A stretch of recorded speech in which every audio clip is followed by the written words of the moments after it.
बात सुने, थोड़ा करीब आएँ, थोड़ा सा और करीब। आपने मैक्रो इकोनॉमिक्स पढ़ी और उसमें नेशनल इनकम का चैप्टर और टॉपिक ना समझा, इसका मतलब यह है कि आपने अपना मैक्रो इकोनॉमिक्स का टॉपिक शुरू ही नहीं किया। क्या आपने मेरी ये पुरानी वाली वीडियो देखी है जिसमें मैंने नेशनल इनकम की डेफिनेशन और इसके मुख्तलिफ कॉन्सेप्ट्स पे बात की थी? अगर नहीं देखी तो सबसे पहले वो वीडियो जाकर देखें, जिसका लिंक मैं नीचे डिस्क्रिप्शन में दे दूंगा। उसके बाद ये वीडियो देखिएगा ताकि आपको अच्छे से समझ में आए, क्योंकि आज हम उसका नेक्स्ट टॉपिक पढ़ने जा रहे हैं और आज का टॉपिक है नेशनल इनकम की मेजरमेंट के मुख्तलिफ तरीके। सो बगैर वक्त ज़ाया किए स्टार्ट करते हैं आज की वीडियो। जी जनाब, तो हम बात कर रहे हैं नेशनल इनकम के मेजरमेंट के मुख्तलिफ तरीक़ों के हवाले से।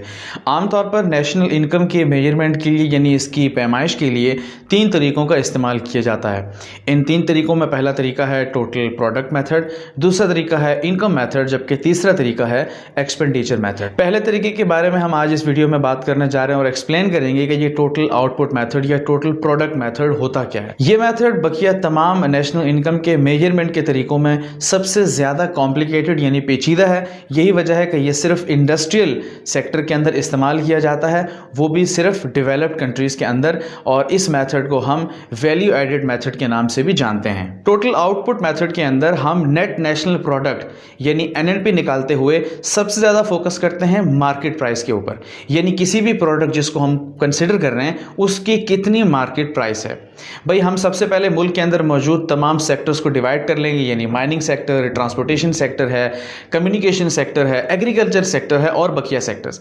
हम इन तमाम सेक्टर्स में साल में कितनी भी गुड्स एंड सर्विसेज जो फाइनल शक्ल में प्रोवाइड की हैं उन सब की मार्केट वैल्यू को हम जमा कर लेंगे और उसके अंदर से, यानी हमारे पास GNP आ गई, उसके अंदर से हम माइनस कर देंगे depreciation allowance for capital goods. So हमारे पास आ जाएगा NNP यानी नेट नेशनल प्रोडक्ट। सो ये तरीका है जिसके जरिए हम निकालते हैं नेट नेशनल प्रोडक्ट। आपके सामने ग्राफ आ रहा है, इस ग्राफ को देखिए ताकि मैं आपको अच्छे से एक्सप्लेन कर सकूं कि किस तरीके से हमने इस मेथड के अंडर NNP काउंट की है। अब हम देखते हैं स्क्रीन के ऊपर measurement of national income under product method. हमने डिफरेंट सेक्टर्स लिए, यानी एग्रीकल्चर सेक्टर का जितना भी आउटपुट है उसको ऐड कर दिया इंडस्ट्रियल सेक्टर में, इसके बाद मिनरल्स की प्रोडक्शन है और उसके बाद मैन्युफैक्चरिंग है और फिर सर्विसेज है यानी ट्रांसपोर्टेशन, कॉमर्स, कम्युनिकेशन वगैरह।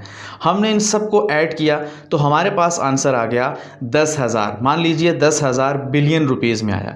10,000 मिलियन रुपीज़ में हम माइनस कर देंगे डेप्रिसिएशन अलाउंस को, जो कि बनता है तकरीबन 2,000।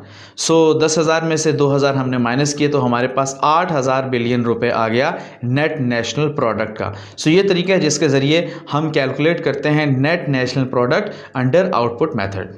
सो ये थी आज की वीडियो। मुझे उम्मीद है आज की वीडियो आपको ज़रूर पसंद आई होगी। वीडियो पसंद आई तो लाइक कीजिए, चैनल सब्सक्राइब कीजिए, साथ बने हुए बेल आइकन को प्रेस कीजिए, क्योंकि ये वीडियोस बहुत मेहनत से बनती हैं। मैं मिलता हूं इस टॉपिक के नेक्स्ट पार्ट के साथ अगली वीडियो में। टिल देन अल्लाह हाफिज़।